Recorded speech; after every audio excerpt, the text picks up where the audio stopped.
In 1961, a DuPont scientist wrote a memo that should have changed everything. Dorothy Hood, their chief toxicologist, discovered that a chemical used in their Teflon production caused severe liver damage in lab rats. Her recommendation: handle it with extreme care and avoid all skin contact. DuPont buried that memo. For the next 52 years, they continued using that same chemical, knowing exactly what it would do. By the time they stopped in 2013, they had dumped 1.7 million pounds of poison into American communities.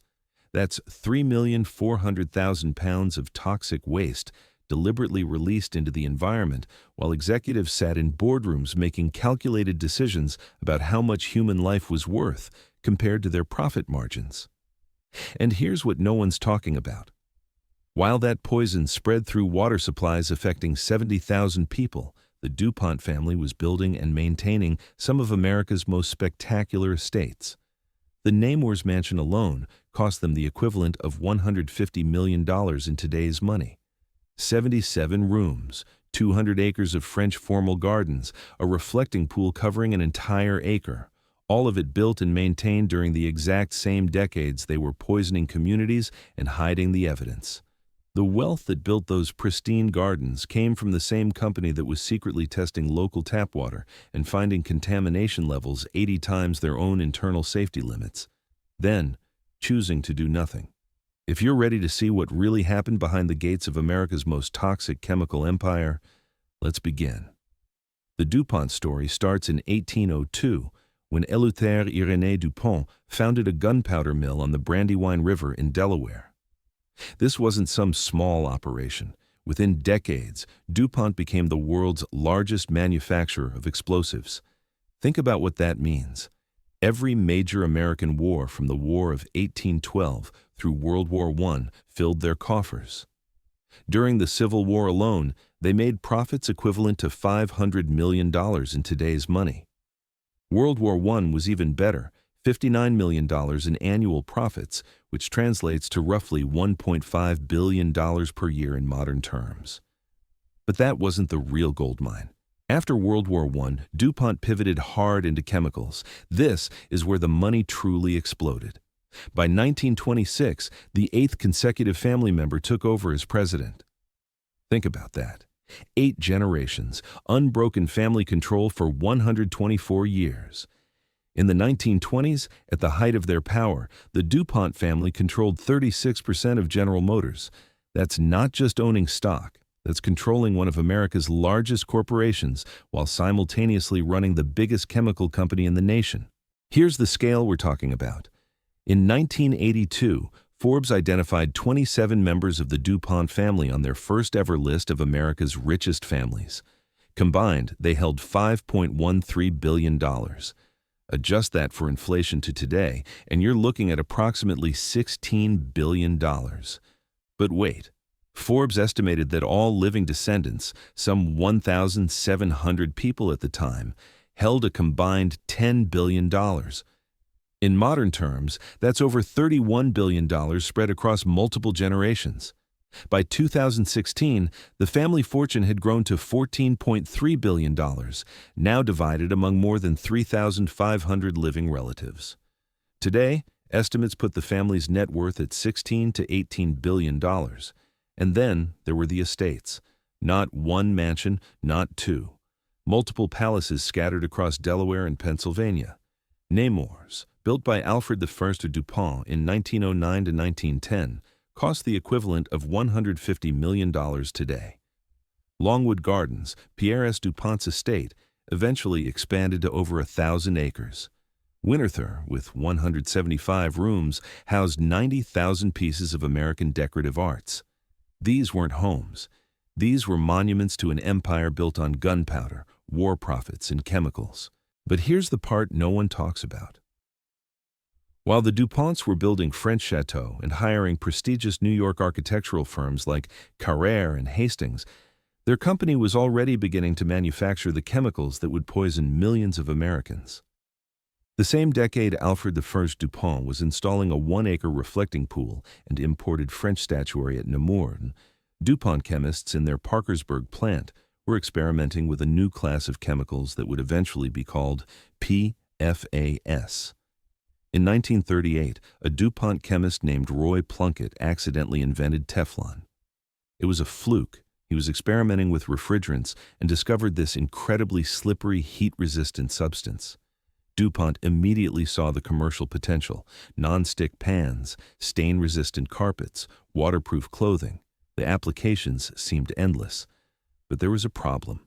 Teflon was lumpy when first manufactured. It needed smoothing. So in 1951, DuPont started using a chemical called perfluorooctanoic acid, PFOA, also known as C8, to smooth out those lumps. They bought it from 3M initially, then eventually started manufacturing it themselves. This white powdery compound looked like laundry detergent. It had extraordinary properties: completely resistant to heat, repellent to water, and virtually indestructible. That last property, that's what made it so dangerous. Here's what DuPont knew, and when they knew it.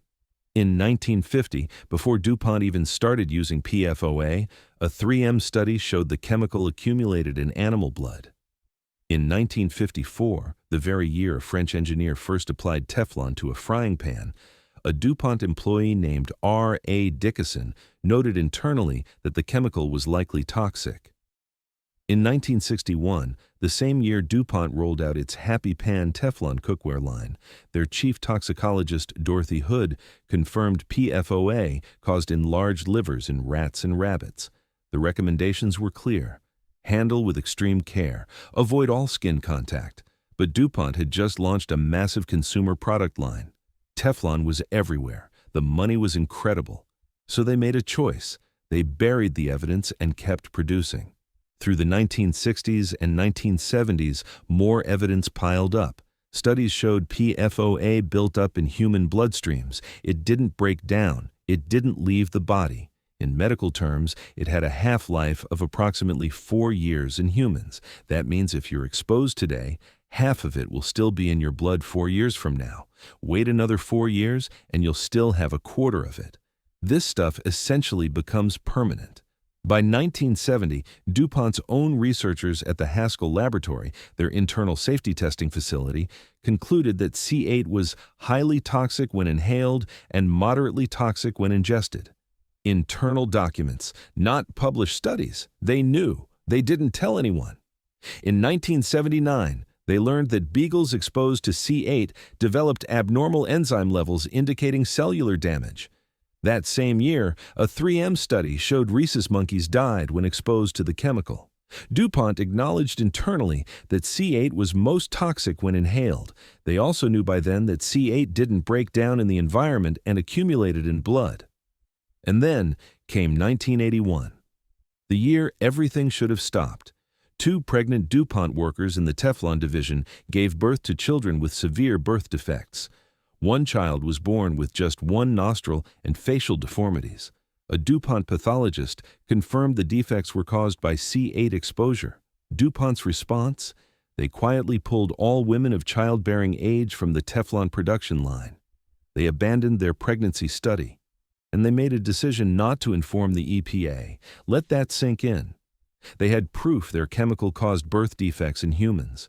They removed female workers to protect the company from liability. But they didn't stop production. They didn't warn the communities drinking contaminated water. They didn't tell their male workers. They just kept making Teflon. Now we get to the smoking gun. In 1984, DuPont executives sat down for a meeting at their corporate headquarters in Wilmington, Delaware. The minutes from that meeting tell you everything you need to know about how major corporations actually make decisions about poisoning people. Here's what led to that meeting. DuPont had been secretly collecting tap water samples from local communities. They sent employees into gas stations, general stores, and local markets as far as 79 miles downriver from their Parkersburg plant. The employees would ask to fill plastic jugs with water for testing without explaining why. Those tests confirmed what DuPont feared. C8 was contaminating public drinking water in both Ohio and West Virginia at dangerous levels. By the time of that meeting, DuPont executives had a complete picture. They knew C8 was toxic. They knew it caused birth defects. They knew it didn't break down in the environment. They knew it accumulated in human blood. They knew it traveled from pregnant mothers to their babies. And they now knew it was seeping into community drinking water supplies. The meeting notes are chilling. Legal and medical will likely take the position of total elimination, one executive wrote. Translation: our lawyers and doctors think we should stop using this chemical immediately. The business executives reviewed their options. They could switch to alternative chemicals. They could invest in abatement measures to reduce emissions. They could phase out C8 entirely. Then they did the math. Replacing or eliminating PFOA would put $100 million to $200 million in annual profits at risk. In present-day dollars, that's approximately $1.1 billion. They looked at the potential costs of lawsuits. They looked at the probability of getting caught. They looked at the regulatory environment, which they had helped design to be toothless and slow. And they made their decision. The notes conclude, none of the options developed are economically attractive and would essentially put the long-term viability of this business segment on the line. They chose profit over human health. They chose to continue poisoning communities rather than risk their bottom line. But that wasn't the worst part. In the years after that meeting, instead of reducing their use of C8, DuPont increased production. They doubled down. Between 1951 and 2003, DuPont dumped and emitted over 1.7 million pounds of PFOA into the environment. That's not a typo. 1.7 million pounds. From their Parkersburg plant alone. Here's what that meant on the ground. DuPont had opened an unlined landfill called Dry Run in 1984, the same year as that meeting. They dumped 7,100 tons of PFOA-laced sludge into unlined digestion ponds, essentially open pits on their property where the chemicals seeped directly into the groundwater. The creek near the landfill, Dry Run Creek, turned black. It foamed up. It smelled terrible. DuPont tested it and found PFOA levels more than 80 times their own internal safety limit. They didn't report it to the EPA. In 1998, a farmer named Wilbur Tennant had had enough. Tennant owned a farm near DuPont's Dry Run landfill. Over several years, he'd watched 280 of his cattle die in horrible ways. Stillbirths, birth defects, tumors, blackened teeth. The cows would drink from Dry Run Creek and then sicken and die. Tennant tried everything. He called veterinarians. He called the state authorities. No one believed him. Or more accurately, no one wanted to investigate DuPont. This was West Virginia. DuPont was the largest employer in the region. They sponsored every community event. Their name was on schools, hospitals, and parks. You didn't challenge DuPont. But Tennant wouldn't give up. He eventually found a lawyer named Robert Bilott. This is where the story takes an ironic turn. Bilott wasn't an environmental activist. He was a corporate defense attorney at a major law firm. He spent his career defending chemical companies. But Tennant's wife had known Bilott's grandmother, and she convinced him to at least look at the case. Bilott took the case reluctantly. He assumed it would be straightforward, probably poor farming practices causing the cattle deaths, just as DuPont claimed. But then Bilott forced DuPont to turn over their documents related to the case. Buried in those thousands of pages was a reference to a chemical Bilott had never heard of, PFOA. That single mention changed everything. Bilott recognized that PFOA sounded similar to PFOS, another chemical that 3M had just voluntarily pulled from the market due to health concerns. So he made another document request, this time asking for everything DuPont had on C8. The company fought it, but the court ordered them to comply. What came out was stunning. Tens of thousands of pages of internal documents, studies showing birth defects, memos about contaminated water, emails between executives discussing how to hide information from regulators, documents explicitly marked confidential, with notes saying executives wanted this memo destroyed. One memo from 2001 was particularly revealing. A DuPont scientist warned that airborne C8 was so difficult to deal with that it might require the public to wear gas masks. They knew. They had always known. In August 2001, Bilot filed a class action lawsuit on behalf of approximately 70,000 people in West Virginia and Ohio whose drinking water had been contaminated with PFOA. Think about that number. 70,000 people. That's the population of a mid-sized city. All of them exposed to a chemical DuPont knew was toxic for decades. The lawsuit dragged on for years. DuPont fought viciously. They had unlimited resources and an army of lawyers. But the internal documents kept coming out, and each batch was more damning than the last. In 2005, DuPont agreed to a settlement. They would pay up to $235 million for medical monitoring of the affected residents. But there was a catch. The settlement included funding for an independent scientific panel, the C8 Science Panel, to study whether PFOA actually caused health problems in the affected communities. If the panel found a probable link between PFOA and any disease, DuPont would have to pay for medical monitoring. The panel would take years to complete its work, during which DuPont could continue operating without admitting liability. The C8 health project that followed was massive. Between 2005 and 2006, 69,030 people enrolled. They gave blood samples. They provided detailed medical histories. Researchers tested for 10 different perfluorochemicals in each person's blood. The results were staggering. People living near the Parkersburg plant had PFOA levels in their blood 60 to 75 times higher than the general U.S. population. Some individuals tested at 128 parts per billion. The national average was about 5 parts per billion. In 2012, after 7 years of research, the C8 Science Panel released its findings. There was a probable link between PFOA exposure and 6 diseases: kidney cancer, testicular cancer, thyroid disease, high cholesterol, ulcerative colitis, and pregnancy-induced hypertension. These weren't minor conditions. These were life-threatening diseases.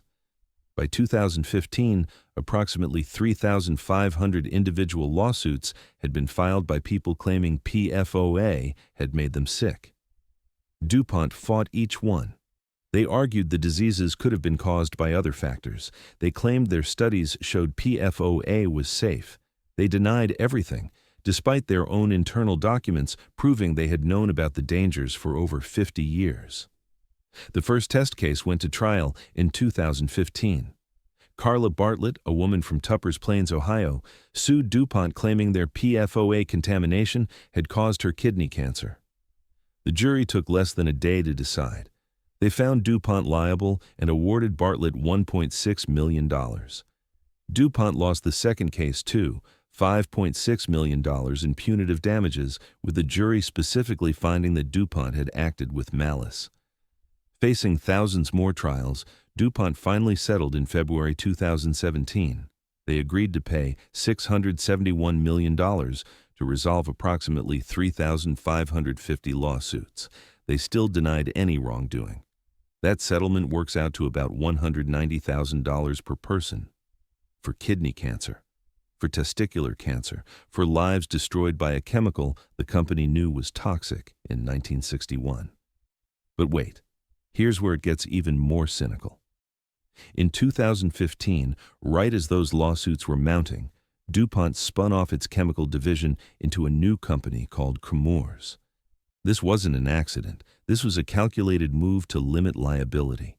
Nemours inherited the contaminated facilities, including the Parkersburg plant. They also inherited much of the legal responsibility for the PFOA contamination. DuPont then merged with Dow Chemical in 2017 to form Dow-DuPont. In 2019, they split into 3 separate companies: DuPont, Dow, and Corteva. Each spin-off claimed to be a fresh start. Each denied responsibility for legacy contamination from before the spin-off. It's the corporate equivalent of declaring bankruptcy to avoid paying your debts, except these companies were collectively worth tens of billions of dollars. The strategy worked, at least financially. When New Jersey sued for environmental damages in 2019, they named all the spin-off entities. The state accused DuPont of discharging and concealing 1,200 different chemicals and contaminants over 125 years of operation. In 2025, the companies settled for $2.5 billion, the largest environmental settlement ever achieved by a single U.S. state. But nobody went to jail. No executives were personally held liable. The companies split the costs 3 ways and moved on. Delaware, where DuPont is headquartered, settled for $50 million in 2021, with a provision for an additional $25 million if other states got larger settlements. They did, so Delaware got its extra payment. Ohio settled for $110 million in 2024. The pattern repeated across the country. Billions in settlements, no admission of wrongdoing, no criminal charges. In 2023, DuPont, Chemours, and Corteva reached a nationwide settlement with public water systems for $1.185 billion. 3M, which had supplied DuPont with PFOA for decades, agreed to pay up to $12.5 billion in a separate settlement. Combined, we're talking about roughly $14 billion in settlements for PFAS contamination, spread over 13 years of payments for chemicals that will persist in the environment for hundreds or thousands of years. Here's the math that matters. Remember that 1984 meeting where DuPont executives calculated that eliminating PFOA would cost them about $1.1 billion in profits? They ended up paying far more in settlements, but those payments came 30 to 40 years later, after decades of additional profits. From a pure business calculation, they made the right choice. The profits far exceeded the eventual costs, especially when you factor in the time value of money and the fact that no individuals were held criminally liable. Now, let's go back to those estates. Because while all of this was happening, the poisoning, the cover-up, the lawsuits, the DuPont family was living in some of the most spectacular mansions America has ever seen. Nemours alone is 47,000 square feet.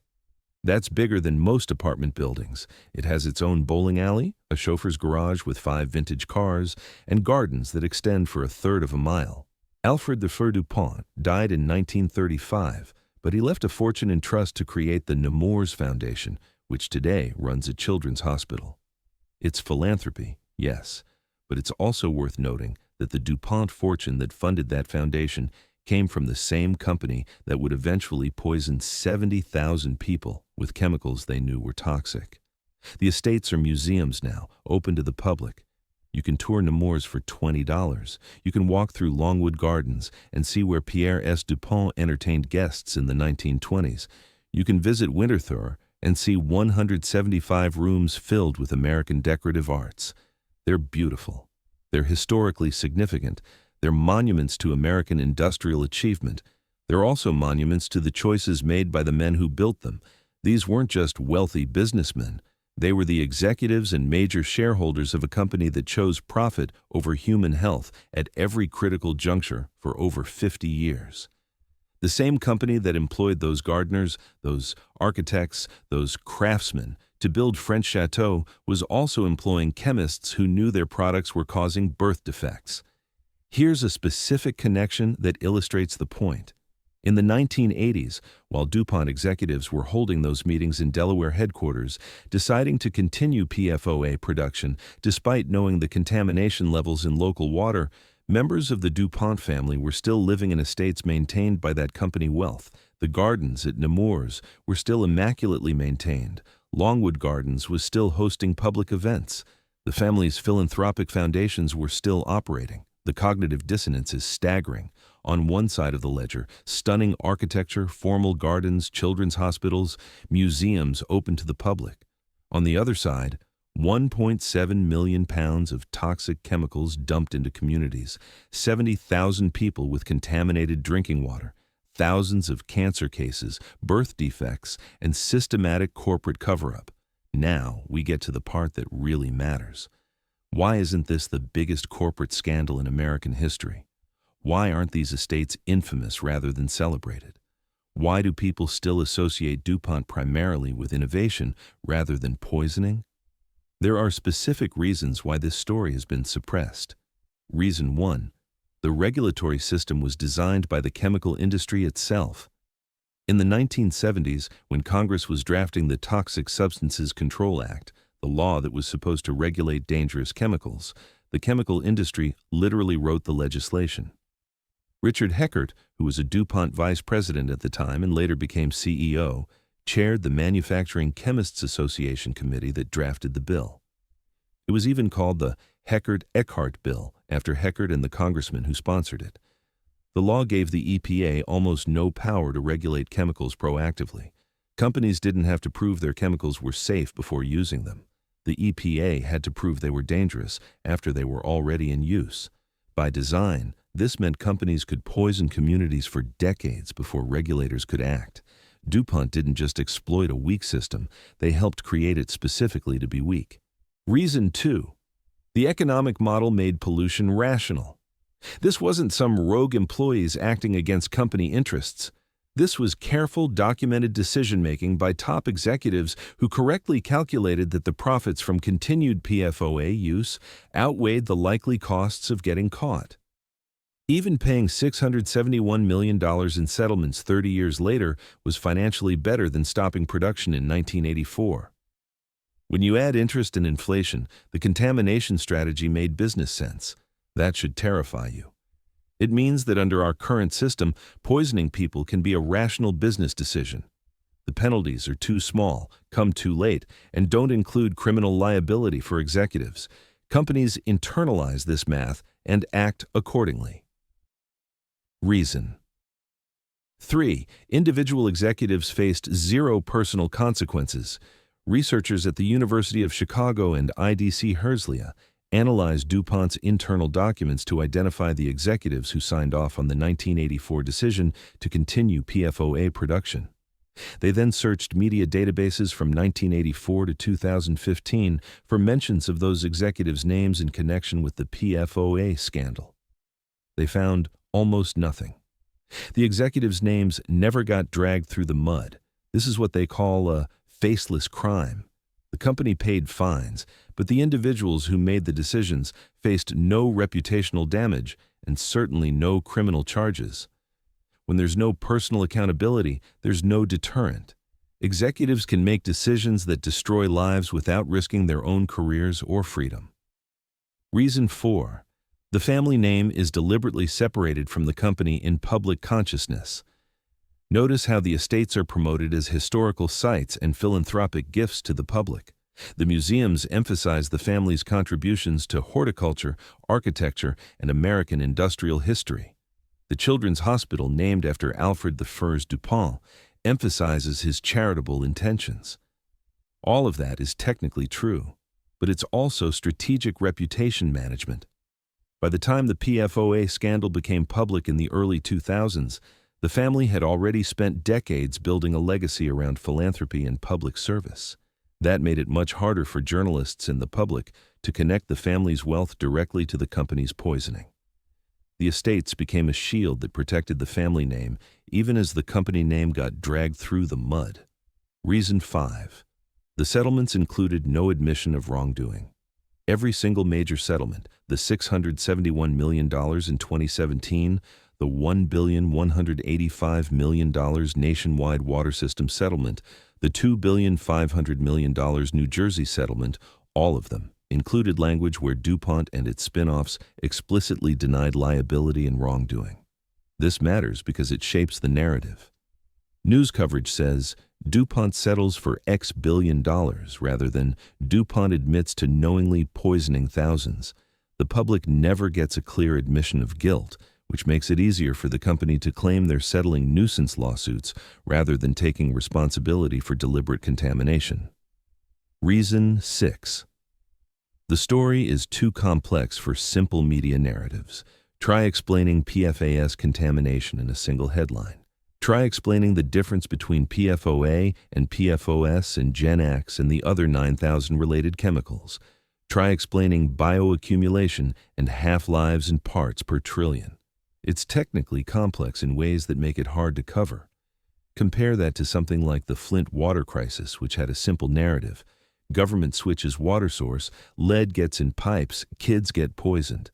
DuPont's PFOA contamination, unfolded over 70 years, involved multiple chemicals, affected people in ways that took decades to manifest, and required scientific panels and years of research to prove causation.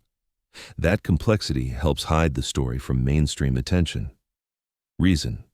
7. The contamination is ongoing and ubiquitous. Here's maybe the scariest part. PFAS aren't just in the water around Parkersburg anymore. They're everywhere. Studies show PFAS in the blood of 97% of Americans. They're in the water, the soil, the air. They're in food packaging, clothing, furniture, cosmetics. DuPont and 3M manufactured so much of these chemicals for so many decades that they've contaminated the entire planet. When contamination is universal, it's harder to point to specific victims. Everyone is exposed, so no one feels specifically targeted. This diffusion of harm makes it harder to sustain public outrage. So where are we now? The DuPont estates are thriving as tourist attractions. Nemours welcomes thousands of visitors every year. Longwood Gardens is one of the top horticultural destinations in America. Winterthur remains an important repository of American decorative arts. The Nemours Children's Hospital continues to treat young patients. All of this is, in its way, admirable. Meanwhile, PFAS contamination continues.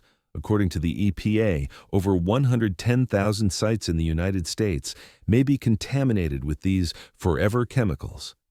In April 2024, just a few months ago, the EPA finally issued enforceable drinking water standards for PFAS. The maximum contaminant levels range from 4 to 10 parts per trillion for 5 different PFAS chemicals. Water systems have until 2027 to test their water and until later to implement mitigation plans. Think about those numbers, parts per trillion. That's an almost incomprehensibly small amount. 4 parts per trillion means 4 drops in an Olympic-sized swimming pool. That's how toxic these chemicals are. Even infinitesimal amounts cause harm. And remember, these standards are coming in 2024 for chemicals DuPont knew were dangerous in 1961. That's 63 years of delay. 2 entire generations exposed before regulations finally arrived. The settlements continue to roll in. In August 2025, DuPont and its spin-offs agreed to pay New Jersey up to $2 billion more to resolve claims about contamination at 4 additional sites. That's on top of the previous settlements. The total price tag keeps rising, but it's all being paid by corporate entities, not individuals. The executives who made the decisions in the 1980s are retired or dead. The company has been split and reorganized multiple times. There's no one left to hold accountable. And here's the truly disturbing part. DuPont wasn't unique. This same story has played out with dozens of chemicals in dozens of companies. Asbestos, lead, PCBs, tobacco. In every case, the pattern is the same. Companies develop a profitable but dangerous product. Internal research shows it's harmful. Executives bury the evidence and continue production. Decades pass. People get sick and die. Lawsuits eventually force settlements, and no individuals face criminal charges. The EPA currently tracks over 9,000 different PFAS-related compounds. Only a handful are regulated. Hundreds are still in commercial use. Companies keep developing new variants of these chemicals, often called replacement chemicals, which may turn out to be just as harmful as the original PFAS, but aren't yet regulated. The cycle continues. Let's be very clear about what the DuPont case demonstrates. This isn't a story about a few bad actors or corporate mistakes. This is a story about how American capitalism operates when the incentives are misaligned with public health. The math worked for DuPont. They made billions in profits over decades. They eventually paid billions in settlements, but those costs came 30 to 50 years after the contamination began. No executives went to jail. No individuals were personally bankrupted. The family name remained associated primarily with philanthropy and American industry rather than mass poisoning.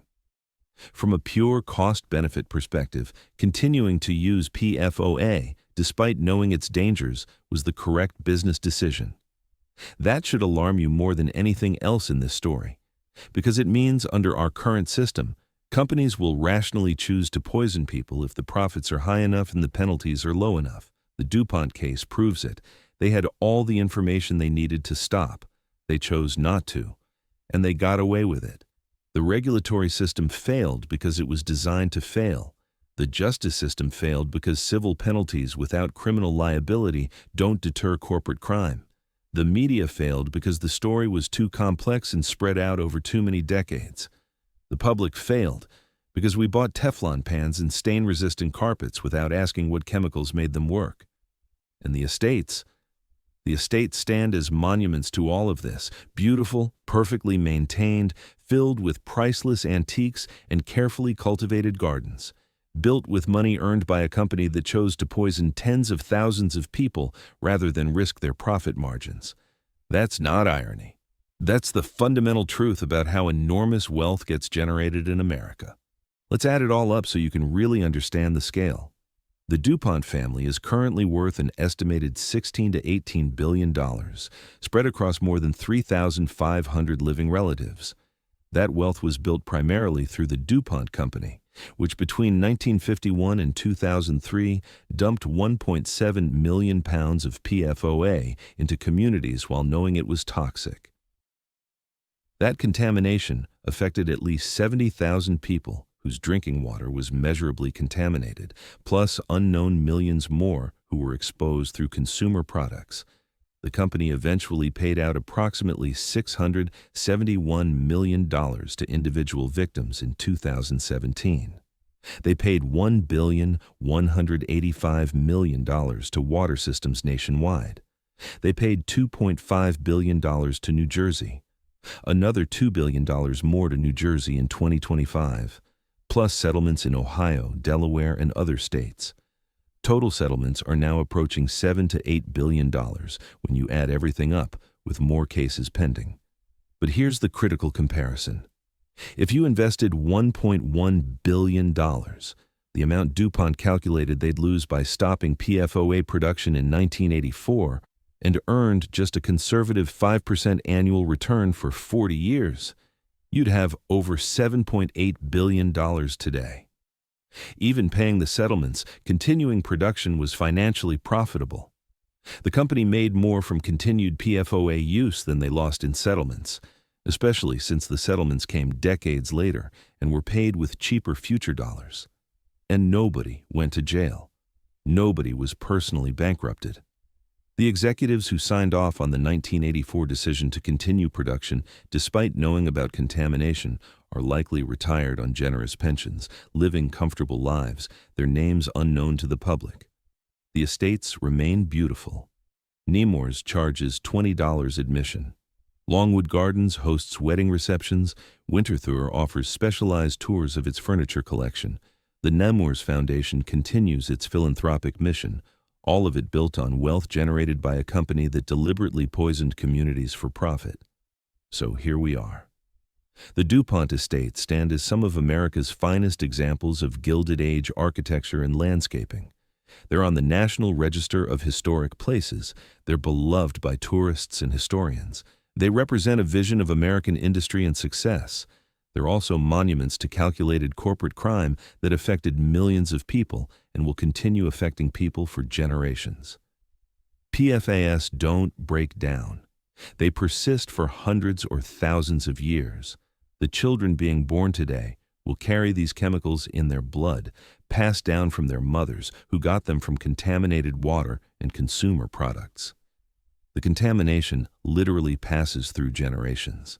The total environmental cleanup costs will likely run into the hundreds of billions of dollars over coming decades. The health impacts will continue to manifest for generations as these chemicals remain in the environment. The settlements we've seen so far, those $7 to $8 billion, are just the beginning. EPA estimates that treating PFAS contamination at military bases alone could cost $2 billion to $21 billion. Nationwide cleanup could cost $400 billion or more. And nobody's talking about this because the story is too big, too complex, and too uncomfortable to face. It forces us to confront the reality that some of America's greatest industrial fortunes were built on practices that knowingly harmed people. It requires us to accept that beautiful estates and children's hospitals can be funded by the same money that paid to cover up mass poisoning. It demands we recognize that our regulatory system was designed by the industries it's supposed to regulate, ensuring it would always be too weak to protect us. The DuPont story isn't ancient history.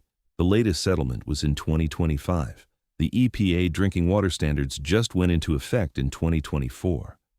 PFAS contamination is still being discovered in new locations every month. The chemicals are still in our blood. The story is still happening right now. Here's what this all comes down to. Display destroys wealth. Not just personal wealth, but communal wealth, environmental wealth, and human health, which is the only wealth that truly matters. The DuPont family built stunning estates to display their success. But that display required hiding the source of the wealth, systematic poisoning of American communities. The display was beautiful. The reality was toxic. We see this pattern throughout American history. Opulent displays funded by extractive practices, Gilded Age mansions built by robber barons while workers died in unsafe factories, oil fortunes funding museum wings while communities suffer from pollution, tech campuses with gourmet cafeterias while workers in supply chains face exploitation. The display is always more visible than the extraction. And the Tennant farm, the place where Wilbur Tennant watched 280 cattle die and fought for years to be heard, it still exists. Parts of it are contaminated to this day. The creek where his cattle drank, Dry Run Creek, is still polluted with PFOA, levels far above safe limits. You can't drink from it. You can't swim in it. Fish from that creek carry PFOA in their tissues. But just a few hours away, tourists walk through Nemours Manicured Gardens, admiring the reflecting pool and the French statuary, with no idea that the wealth that built those gardens came from the same company that poisoned that creek.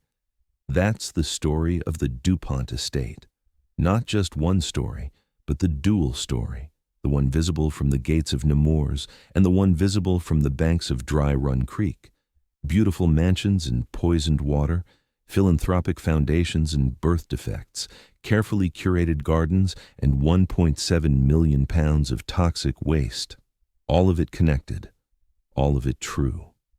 The mansions are open for tours, the contamination continues, and most Americans have PFAS in their blood right now from a company that knew exactly what they were doing for over 50 years. Gone. The illusion of safety disappeared. The assumption that major corporations won't deliberately poison us. Over. The idea that wealth and beauty can't coexist with systematic harm. And nobody's talking about this because accepting it would require confronting the fundamental relationship between American prosperity and American pollution. The DuPont estates are beautiful because they were meant to be beautiful. That was their purpose, to demonstrate success, to show what industrial wealth could create. But that same wealth came from a company that turned communities into sacrifice zones, that treated human health as an acceptable business expense, that calculated precisely how much poisoning was worth for their bottom line. The DuPont family is worth $16 to $18 billion today. The estates are protected as historical landmarks. The company, now split into multiple entities, continues to operate and generate profits. The executives who made the decisions faced no criminal charges.